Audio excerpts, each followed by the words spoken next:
Oke, Assalamualaikum warahmatullahi wabarakatuh. Oke, untuk pertemuan pada minggu ini, kita akan membahas mengenai apa itu sistem informasi.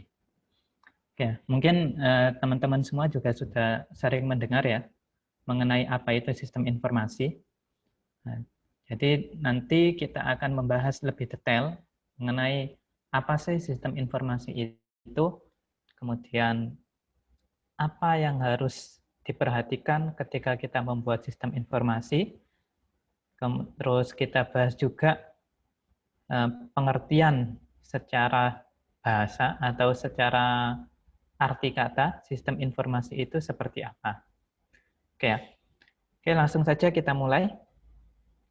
Oke, di sini saya jelaskan dulu mengenai rencana pembelajaran semester untuk mata kuliah konsep teknologi informasi ini selama satu semester nanti seperti apa. Ya, jadi di sini ada poin-poin atau topik-topik yang akan kita bahas selama satu semester ke depan. Jadi pada minggu pertama kemarin kita sudah bahas sedikit mengenai pengenalan konsep teknologi informasi. Kemarin juga sudah saya kasih tugas untuk membuat sebuah video tentang topik-topik tertentu ya, yang teman-teman sendiri pilih. Jadi kemarin sudah saya kasih topik, ada beberapa topik yang saya kasih kemarin, mulai dari konsep teknologi informasi, terus sistem informasi, kemudian pengenalan komputer, sistem informasi geografis, teknologi web, jaringan internet, topologi jaringan,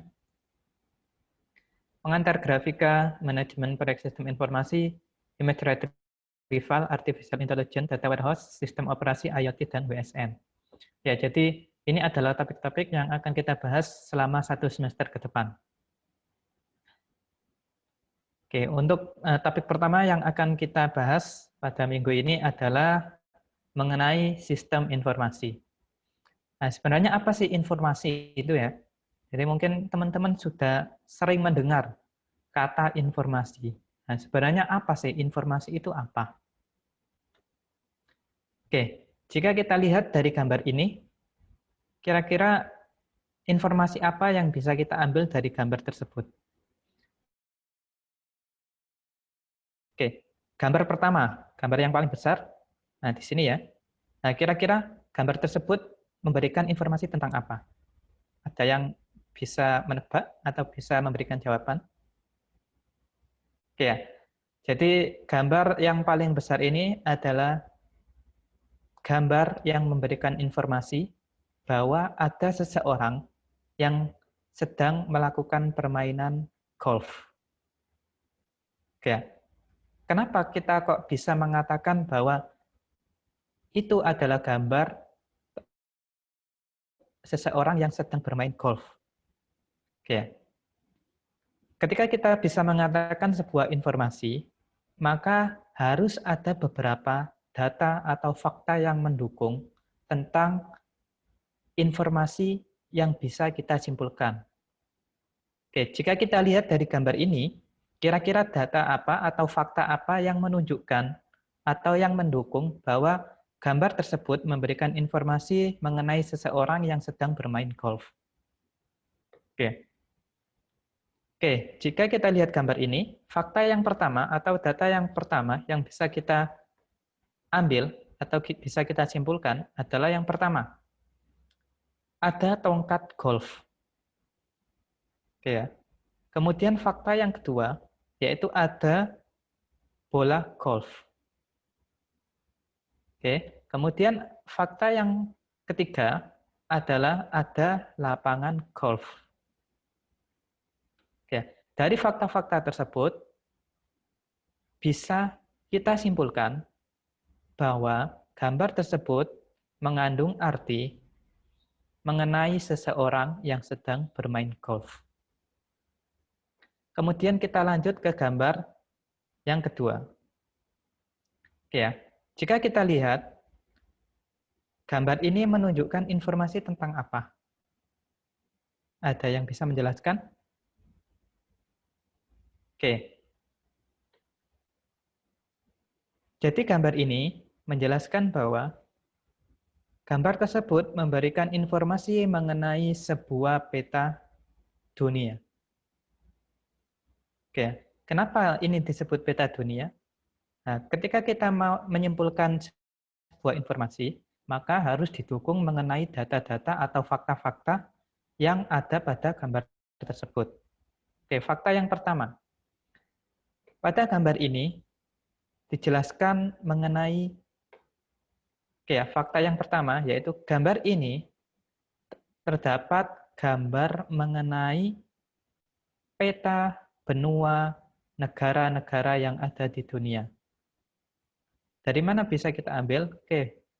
Pertama di sini ada peta tentang negara Indonesia. Kemudian di sini ada peta benua Amerika. Kemudian di sini ada peta benua Eropa. Di sini ada Rusia dan lain-lain. Ya, jadi dari sini kita bisa simpulkan bahwa gambar tersebut merupakan peta dunia. Oke ya, bisa kita ambil ya poinnya ya. Oke, kemudian gambar yang selanjutnya. Oke, gambar ini memberikan informasi mengenai grafik penjualan peralatan tulis. Ya, grafik penjualan peralatan tulis pada setiap bulannya. Nah, dari mana faktanya? Yang pertama, di sini ada garis yang menunjukkan data penjualan. Kemudian fakta yang kedua, di sini terdapat nama bulan Januari, Februari, dan seterusnya sampai Desember. Oke, jadi jika kita menyimpulkan apa sih sebuah informasi itu? Oke, jawabannya adalah informasi adalah data atau fakta atau pengetahuan yang memiliki berbagai arti dan sangat bermanfaat dalam kebutuhan komunikasi. Oke ya. Jadi pengertian informasi adalah sebuah data atau fakta yang memiliki berbagai arti dan sangat bermanfaat dalam kebutuhan komunikasi. Oke ya. Di sini dijelaskan mengenai sebuah gambar tentang buku-buku, atau tentang fakta-fakta, atau tentang data yang digunakan oleh banyak orang, mulai dari pebisnis, mulai dari pekerja kantoran, ataupun seorang direktur atau seorang manajer sebuah perusahaan. Oke, jadi informasi merupakan sebuah data-data atau fakta-fakta yang memiliki berbagai arti dan sangat bermanfaat untuk kebutuhan komunikasi. Oke. Ketika kita sudah mengetahui apa informasi, oke, kita lanjutkan. Apa itu sistem? Oke, apa sih sebuah sistem itu? Oke, kita sudah banyak mengenal kata sistem ini di berbagai kalimat. Ada sistem informasi, ada sistem komputer, ada sistem manajemen, ada sistem yang lain. Nah, sebenarnya apa sih arti sistem? Oke. Sistem adalah sebuah rangkaian proses dan prosedur. Oke, jadi ketika kita mengatakan sebuah sistem, berarti hal tersebut itu bukan diartikan sebagai kata tunggal. Ya, jadi ketika kita mengatakan sebuah sistem, berarti dia tersusun dari beberapa hal, beberapa rangkaian, beberapa proses atau beberapa prosedur. Ya, jadi sistem merupakan sebuah rangkaian atau sebuah proses atau sebuah prosedur. Oke, di sini dijelaskan sistem terdiri atas komponen-komponen yang berkaitan dan bekerja sama untuk mencapai tujuan.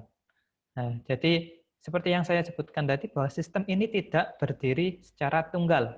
Jadi sistem ini merupakan sebuah gabungan dari komponen-komponen yang saling bekerja sama untuk mencapai sebuah tujuan. Oke. Jadi bisa kita simpulkan, apa sih sistem informasi itu? Oke. Jadi sistem informasi merupakan sebuah kumpulan elemen yang saling berhubungan satu sama lain, yang membentuk satu kesatuan dalam menginterpretasikan data, memproses data, menyimpan, serta mendistribusikan informasi. Ya, jadi sistem informasi merupakan sebuah elemen, sebuah kumpulan elemen yang saling berhubungan dalam mengintegrasikan data, memproses data, menyimpan data, serta mendistribusikan informasi. Ya, jadi itu adalah pengertian sistem informasi. Nah, sebenarnya tujuannya apa sih sistem informasi? Ya, jadi tujuannya sistem informasi adalah untuk menyajikan informasi dalam pengambilan keputusan dan kontrol perusahaan. Ya, jadi sistem informasi ini tujuannya untuk mendukung, untuk memberikan support atau memberikan bantuan dalam mengambil sebuah keputusan. Oke, next, contoh sistem informasi. Oke, jadi sistem informasi seperti yang kita biasa kenal, ada banyak sistem informasi. Ada sistem informasi, kalau di PENS ya, ada sistem informasi mahasiswa, ada sistem informasi dosen, sistem informasi pegawai, sistem informasi pembelajaran, dan lain-lain. Nah, jadi ada banyak sistem informasi yang biasa kita temui sehari-hari. Nah, di sini disebutkan contohnya, ada sistem reservasi pesawat terbang, ada sistem untuk menangani penjualan kredit kendaraan, ada sistem biometrik, ada point of sale. Point of sale ini sistem penjualan ya. Jadi sistem informasi yang digunakan untuk membantu transaksi penjualan. Ya, jadi ada banyak contoh sistem informasi. Oke, pengelompokan informasi. Nah, informasi itu dibedakan menjadi ada yang namanya informasi strategis. Kemudian ada informasi taktis dan ada informasi teknis. Nah, informasi strategis ini fungsinya buat apa? Nah, jadi kalau kita berbicara informasi strategis, biasanya informasi ini digunakan oleh seorang manajer atau seorang direktur perusahaan. Jadi informasi-informasi ini biasanya bermanfaat untuk para atasan. Nah, fungsinya buat apa? Yaitu digunakan dalam mengambil keputusan jangka panjang. Nah, misal seorang direktur pengen merancang strategi untuk perusahaannya dalam meningkatkan penjualan atau dalam meningkatkan customer ataupun yang lain. Jadi informasi strategis ini digunakan dalam mengambil keputusan jangka panjang. Kemudian ada yang namanya informasi taktis. Ya, jadi informasi taktis ini fungsinya untuk mengambil keputusan jangka menengah. Contohnya informasi tren penjualan untuk menyusun rencana penjualan ke depan. Nah, kalau yang informasi strategis ini biasanya lebih ke yang jangka panjang, meskipun contohnya strategi penjualan, tapi informasi ini berfungsi untuk meningkatkan penjualan dalam jangka panjang. Ya, jadi seperti itu. Ada perbedaan antara informasi strategis dan taktis. Nah, kalau taktis ini lebih untuk yang jangka menengah. Nah, kalau yang lebih untuk keperluan sehari-hari ini namanya informasi teknis. Contohnya ya ada laporan penjualan, penjualan harian, laporan stok penjualan, dan lain-lain. Ya, jadi ada perbedaan ya. Jadi informasi dibagi menjadi 3, yaitu informasi strategis, informasi taktis, dan informasi teknis. Oke, selanjutnya yaitu komponen sistem informasi. Nah, komponen sistem informasi ini terdiri dari hardware, software, data, manusia, dan prosedur. Nah, jadi yang paling penting pertama adalah hardware. Nah, kenapa kok paling penting adalah hardware? Nah, karena ketika kita membuat sebuah sistem informasi, maka yang kita butuhkan yang pertama adalah hardware-nya. Mulai dari komputer, peripheral, jaringan, sistem penyimpanan, kemudian GUI-nya, interface-nya, dan lain-lain. Kemudian yang kedua yaitu software. Jadi ketika kita sudah menyediakan hardware, langkah selanjutnya yaitu menyediakan software-nya. Ya, jadi software-nya ini bisa bermacam-macam. Misal kalau kita membuat sistem informasi mahasiswa, misal, maka kita butuh aplikasi untuk menyimpan database-nya, butuh aplikasi untuk merancang sistem informasinya, manajemen sistem informasinya. Kemudian kita butuh software untuk koneksi jaringannya, dan lain-lain. Kemudian komponen yang ketiga yaitu data. Nah, ketika kita berbicara sistem informasi, maka yang paling dibutuhkan adalah sebuah data. Ya, jadi data ini sangat dibutuhkan. Jadi ketika kita mau membuat sistem informasi mahasiswa, maka kita butuh data mahasiswa. Ketika kita mau membuat sistem informasi dosen, maka kita butuh data dosen. Ya, jadi hardware, software, data, kemudian manusia. Nah, ketika aplikasinya sudah jalan, perangkat kerasnya sudah siap, datanya juga sudah siap, maka harus ada yang menjalankan. Ketika sistem informasi ini tersedia tetapi tidak ada yang membutuhkan, maka sistem informasi ini tidak bermanfaat bagi orang lain. Ya, jadi harus ada aktornya atau usernya. Kemudian komponen sistem informasi yang lain yaitu prosedur. Jadi prosedur ini adalah sebuah aturan atau tata cara dalam mengakses sistem informasi tersebut, atau cara mengoperasionalkannya seperti apa. Ya, jadi butuh prosedur atau butuh aturan dalam mengoperasikan sistem informasi yang sudah ada. Ya, jadi itu tadi komponen sistem informasi. Ya, kemudian siklus informasi. Nah, gimana sih cara kita mengolah data menjadi sebuah informasi? Nah, jadi yang pertama yaitu kita harus mengumpulkan datanya terlebih dahulu. Ya, jadi pengumpulan data ini adalah tahapan awal dalam membuat sebuah sistem informasi. Jadi pertama pengumpulan data, ketika data sudah diperoleh, nah cara pengumpulan data ini ada berbagai macam. Bisa dilakukan dengan cara observasi, pengamatan ya. Kita mengamati suatu hal, maka kita akan dapat datanya. Atau bisa juga dengan wawancara. Nah, wawancara bisa kita tanya sebuah narasumber yang dipercaya untuk kita ambil sebuah data. Kemudian ada juga cara lain yaitu dengan cara survei. Nah, survei ini dengan cara kita membuat sebuah pertanyaan-pertanyaan tertentu, kemudian kita sebarkan ke beberapa responden, kemudian kita ambil lagi hasil surveinya tadi dan kita simpulkan untuk dijadikan sebuah data. Dan ada banyak hal lain juga tata cara dalam pengambilan data. Kemudian setelah kita mengumpulkan data, maka proses selanjutnya adalah data diolah atau dimanipulasi. Nah, misal data yang sudah kita peroleh diklasifikasikan. Misal kita mengambil data anak-anak Indonesia. Nah, kita klasifikasikan. Misal diklasifikasikan berdasarkan jenis kelamin, atau bisa juga diklasifikasikan berdasarkan umurnya atau yang lain. Nah, kemudian manipulasi data itu bisa juga menggunakan proses kalkulasi atau perhitungan, atau bisa juga sorting, pengurutan, atau dengan merging. Merging ini penggabungan, atau summarizing.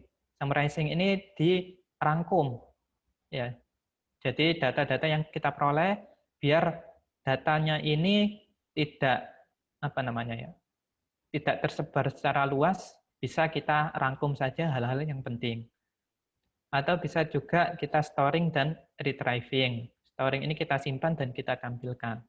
Di manipulasi data itu ada banyak ya, ada klasifikasi, ada kalkulasi, ada sorting, pengurutan, ada merging, penggabungan, kemudian ada summarizing, dan ada storing dan retrieving.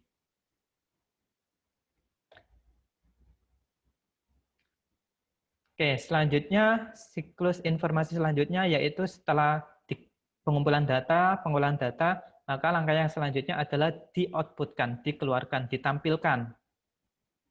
Jadi data yang kita peroleh tadi yang sudah kita olah, maka ditampilkan datanya. Ya, hasil pengolahan ditampilkan dalam alat output atau kesimpulan yang dapat diambil dari hasil pengolahan data tersebut. Jadi setelah diolah, maka disimpulkan kira-kira kesimpulannya apa dari data tadi. Misal, tadi kan contohnya pengambilan data anak Indonesia.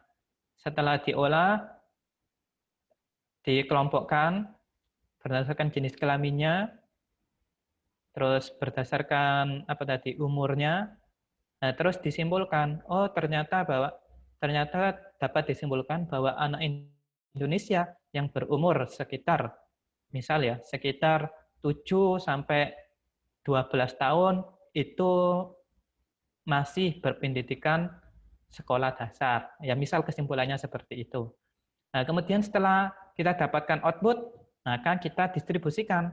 Jadi ketika informasi itu kita ambil sendiri, kita tidak distribusikan ke orang lain, maka informasinya itu tidak terlalu berguna juga. Nah, jadi informasi yang sudah kita dapatkan, maka kita distribusikan. Oke, selanjutnya kualitas informasi. Jadi informasi itu bisa dikatakan baik, harus memenuhi syarat sebagai berikut. Yang pertama, informasi harus lengkap. Nah, jadi informasi yang lengkap, maka informasi tersebut dikatakan semakin baik. Oke, jadi jangan sampai kita mengambil sebuah informasi itu tidak lengkap. Karena itu nanti bisa juga menimbulkan berita hoax atau bisa juga malah menimbulkan fitnah. Ya, menimbulkan fitnah bagi seseorang tertentu.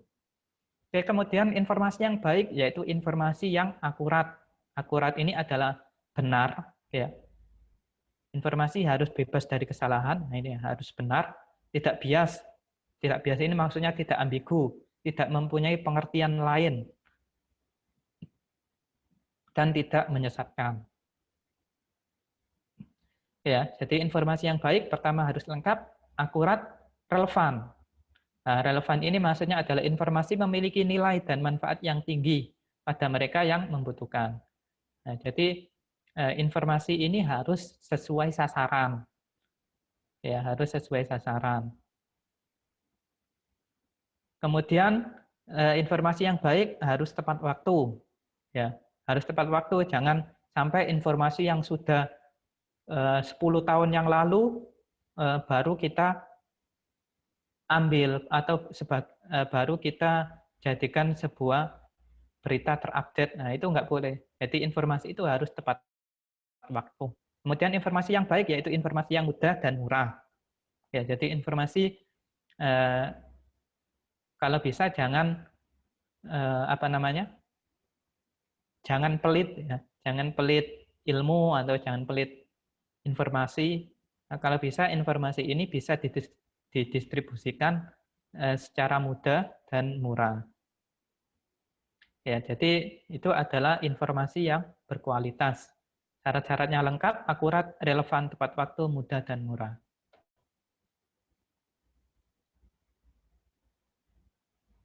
Oke, tingkatan sistem informasi. Ya, fungsi dan manfaat sistem informasi berbeda bagi tiap tingkatan manajerial. Nah, ada beberapa tingkatan sistem informasi. Yang pertama adalah Transaction Processing System, atau kita sebut juga sebagai TPS. Nah, biasanya sistem informasi TPS ini digunakan untuk sistem yang menangani segala pemrosesan dan penelusuran informasi transaksi yang terjadi. Contohnya ya, transaksi antara pelanggan dan customer. Nah, itu termasuk sistem TPS. Kemudian dari TPS kita menuju ke MIS, Manajemen Informasi Sistem. Nah, Manajemen Informasi Sistem ini biasanya tingkatan informasinya dibutuhkan oleh para manajer atau para direktur atau para kepala departemen dan lain-lain. Nah, jadi sistem informasi manajemen ini adalah sistem atau sistem perangkat lunak yang memungkinkan para manajer mendapatkan, mengorganisasikan, dan mengevaluasi informasi mengenai work group, departemen, ataupun keseluruhan organisasi. Ya, jadi MIS ini lebih kompleks. Jadi sistem informasinya lebih kompleks. Contohnya adalah MIS-nya pens.ac.id. Ya, misal sampean kalau sudah pernah tahu, pens ini punya MIS. Nah, ini ya contohnya. Nah, ini adalah MIS-nya PEN, Manajemen Informasi Sistemnya pens.ac.id. Nah, di sini terdapat banyak data, mulai dari data mahasiswa, data pegawai, data nilai, absensi, dan lain-lain. Nah, semuanya disimpan di sini. Manajemen Informasi Sistem pens.ac.id. Ya, jadi ini adalah contoh MIS yang dimiliki oleh PENS. Nah, jadi kalau MIS itu sistem informasinya lebih kompleks dan datanya lebih banyak. Nah, biasanya MIS ini bisa diakses tidak oleh sembarang orang. Ya, biasanya bisa diakses oleh pegawai, oleh dosen, oleh ya karyawan, dan mahasiswa juga sebenarnya bisa mengakses. Cuman mahasiswa ketika mau mengakses MIS harus menggunakan jaringan lokal PENS. Ya, menggunakan jaringan lokal PENS. Nah, kalau saya ini kenapa kok bisa mengakses dari luar PENS? Nah, karena saya mempunyai akun VPN yang didistribusikan sama pihak PENS.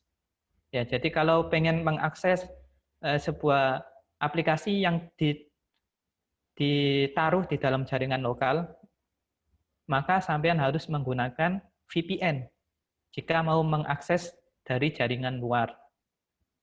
Ya, VPN ini ada banyak aplikasinya, ada OpenVPN, ada banyak yang lain. Sampean bisa menggunakan ada VPN Connect, ada OpenVPN, dan lain-lain. Ya, jadi ini adalah contoh manajemen informasi sistem yang dimiliki oleh PENS. Oke, kita kembali lagi ke materinya.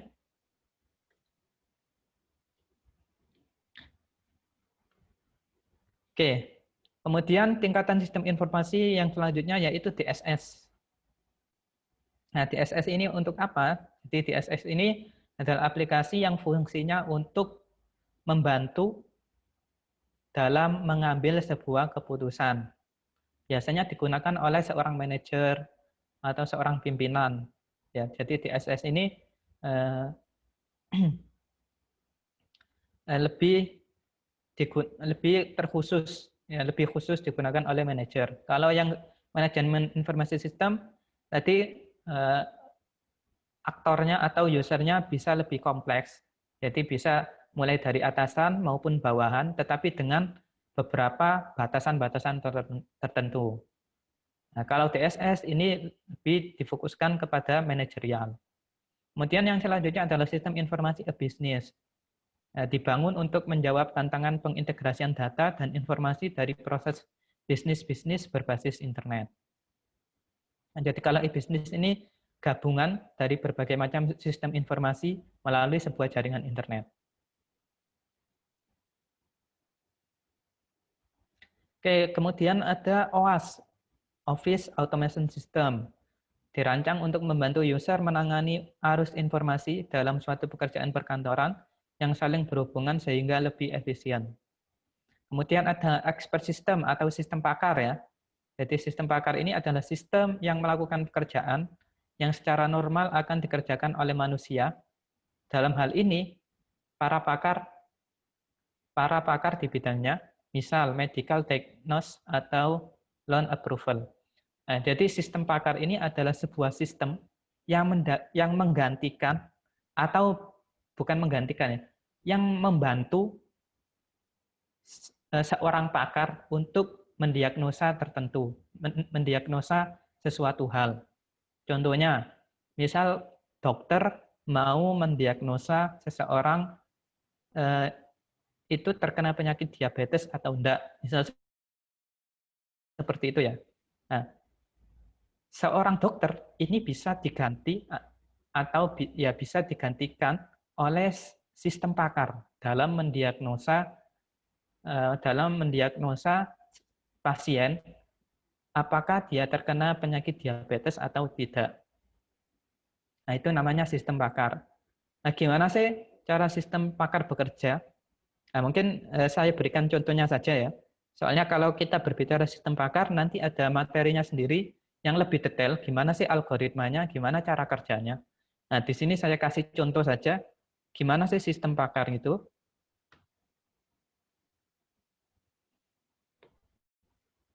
Oke. Ini tadi contoh MIS ya. Contoh MIS. Nah, ini adalah sistem pakar yang pernah saya buat. Nah, sistem pakar yang pernah saya buat untuk mendiagnosa seseorang terkena penyakit diabetes atau enggak. Nah, jadi diabetes itu dibagi menjadi dua ya. Ada diabetes mellitus tipe 1 dan ada diabetes mellitus tipe 2. Nah, ketika kita mau membuat sebuah sistem pakar, maka kita harus mengetahui gejala-gejala atau ciri-cirinya orang yang terkena diabetes mellitus tipe 1 itu seperti apa. Oke, di sini saya jelaskan secara umum gejala diabetes mellitus tipe 1 adalah sebagai berikut. Nah, ini ya, pusing, terus poluria, dan lain-lain.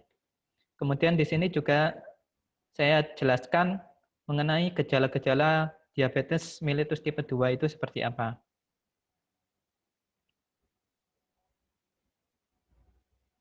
Ya. Nah, kemudian gimana sih sistem pakarnya? Nah, di sini saya kasih menu diagnosa. Nah, biasanya sistem pakar itu dibuat dengan cara memberikan pertanyaan-pertanyaan yang berhubungan dengan penyakit tersebut. Oke. Contoh pertanyaannya seperti ini ya. Apakah Anda mengalami pusing dan mual? Ya, misal jawab ya, misal ya. Kita jawab ya, kita jawab tidak, ya terserah kita ya. Jawab ya, ya. Nah, kemudian setelah kita menjawab beberapa pertanyaan, gitu ya, kemudian kita klik tombol diagnosa. Nah, di sini ketika kita klik tombol diagnosa, maka di sini akan keluar hasilnya. Nah, setelah menjawab pertanyaan tersebut, hasil diagnosanya adalah Anda terkena ini diabetes dengan presentasi, ya itu tadi dengan gejala umum ini. Nah, terus saya kasih saran pengobatannya seperti ini, pencegahannya seperti ini. Waktu diagnosanya 14 September 2020. Ya, jadi ini contoh sistem pakar yang sederhana untuk mendiagnosa penyakit diabetes seseorang. Ya, jadi kalau nanti sampean misal D4 ya, karena saya dulu D4, nanti akan dipelajari atau diajari mengenai cara membuat sistem pakar itu seperti apa. Oke, kita lanjut ke materi berikutnya.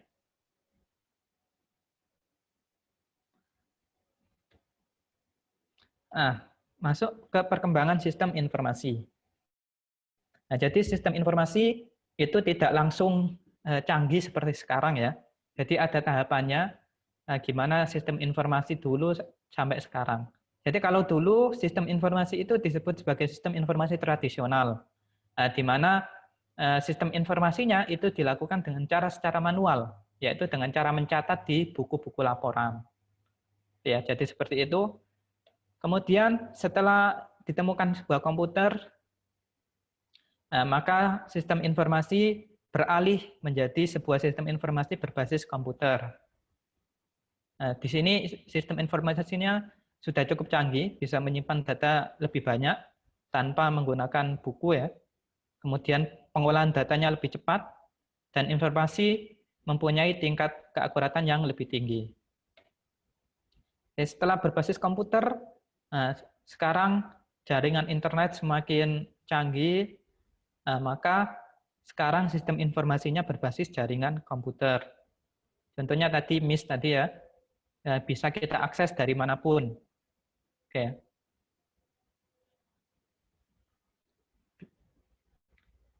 Kemudian sistem informasi lintas platform. Setelah jaringan komputer, sekarang sistem informasi bisa diakses baik lewat komputer maupun lewat handphone. Baik lewat Windows maupun lewat Linux maupun lewat Android. Jadi sistem informasi sekarang lebih canggih, jadi bisa diakses oleh berbagai platform baik komputer, handphone, iPhone dan lain-lain. Ya. Jadi itu perkembangan sistem informasi. Oke. Nah, jadi itu tadi materi tentang sistem informasi ya.